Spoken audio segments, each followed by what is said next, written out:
বিশ্বনবী একবার সাহাবাদেরকে নিয়ে ওয়াজ করছেন, বলছেন তোমাদের মধ্যে এমন একজন ব্যক্তি আছে, এই ব্যক্তির আমলগুলো আল্লাহর কাছে এমন ভাবে কবুল হয়েছে, আল্লাহর কাছে ওই ব্যক্তি এতটাই সেরা, জান্নাতের 8টা দরজা কিয়ামতের দিন এই লোকটাকে ডাকতে থাকবে, প্রতিটা দরজা বলবে আপনি আমার দরজা দিয়ে ঢুকে জান্নাতে প্রবেশ করেন। সাহাবারা বললেন ইয়া রাসূলুল্লাহ, কে সেই ব্যক্তি? বিশ্বনবী বললেন ওই ব্যক্তির নাম হলো আবু বকর। কিয়ামতের দিন সাইয়েদনা আবু বকরকে 8টা জান্নাতের দরজা থেকেই জান্নাতগুলো ডাকতে শুরু করবে, উদখুল মিন বাবি, উদখুল মিন বাবি, আমার দরজা দিয়ে ঢুকেন, আমারটা দিয়ে ঢুকেন। ওই দরজা থেকে বলবে আমারটা দিয়ে ঢুকেন। আল্লাহু আকবার। বিশ্বনবী আমাদেরকেও নিরাশ করেন নাই।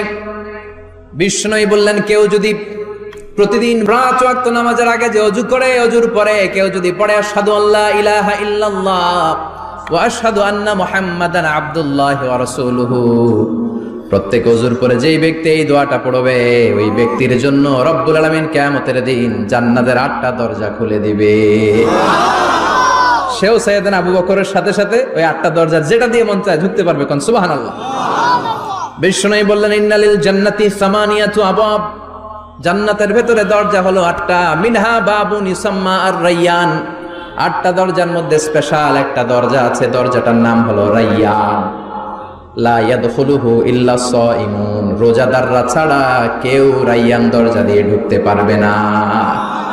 যারা রোজা রেখেছেন তাদের জন্য এন্ট্রি দেয়া হবে এই দরজা দিয়ে ঢুকার।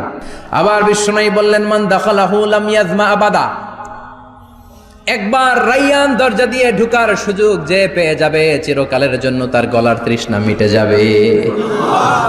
রোজা রাখলে গলায় তৃষ্ণা হয় না?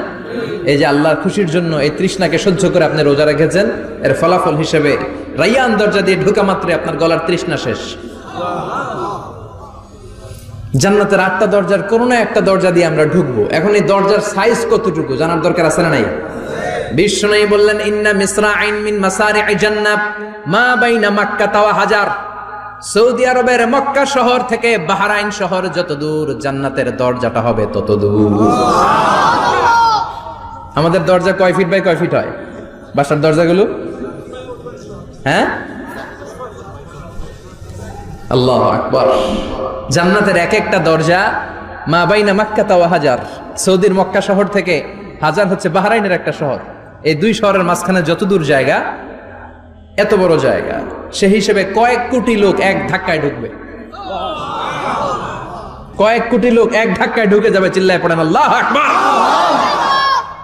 আমরা যেন ওই জান্নাতের ভেতরে ঢুকতে পারি, একসাথে পড়েন আমিন।